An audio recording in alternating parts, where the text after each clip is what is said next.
Right, so today we're going to do something a little different. We're going to be talking about one of the oldest stories known to mankind, the story of Adam and Eve, and going back to the Bible in Genesis.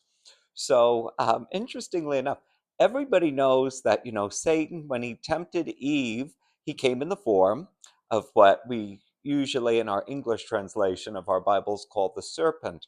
And, most people have just taken for granted that that meant a snake.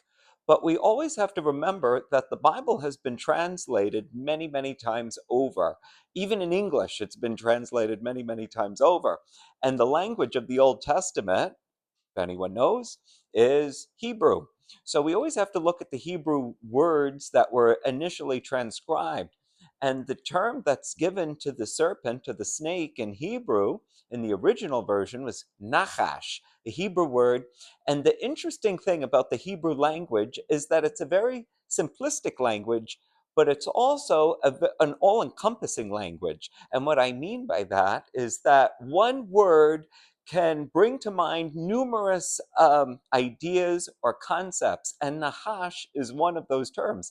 It is usually used to describe a snake, but it can also be used to describe somebody who's deceitful. Even still today, that word is used to describe a deceiver or a liar. And in the context of Nahash, where it's used, in this culture, in the ancient Hebrew culture, also could mean copper or shiny. So it encompasses all of these terms, which is very interesting.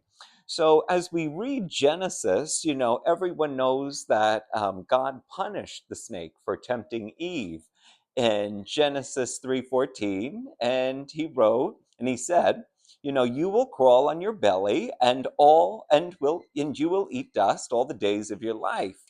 So clearly, God punished the snake to not have legs and crawl around on his belly. So, what could this animal possibly have looked like before it was punished? It couldn't have always looked like a snake. And many theologians, many biblical scholars, many lay people assumed that it was an animal that had legs. But was it quite a lizard? Was it not? Not. Who knows? But one possible solution or idea that is cogent is that it could have been an animal like this guy here. This is Bluey, and he's a blue-tongued skink. And the interesting thing about skinks is that they kind of fill the missing link between snakes and lizards. So you have this reptile who has this great big long chunky body, big snake-like head.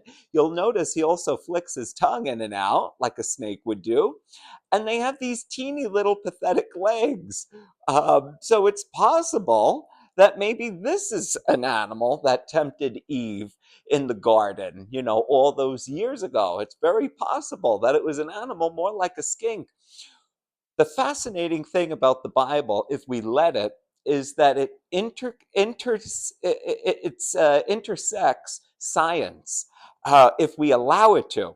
Um, so that's something that you'll see as you read the book of books. That's the translation of the Bible. And if we keep an open mind to science and we keep an open mind to what the Bible says. So I hope you learned a little bit about theology, a little bit about science.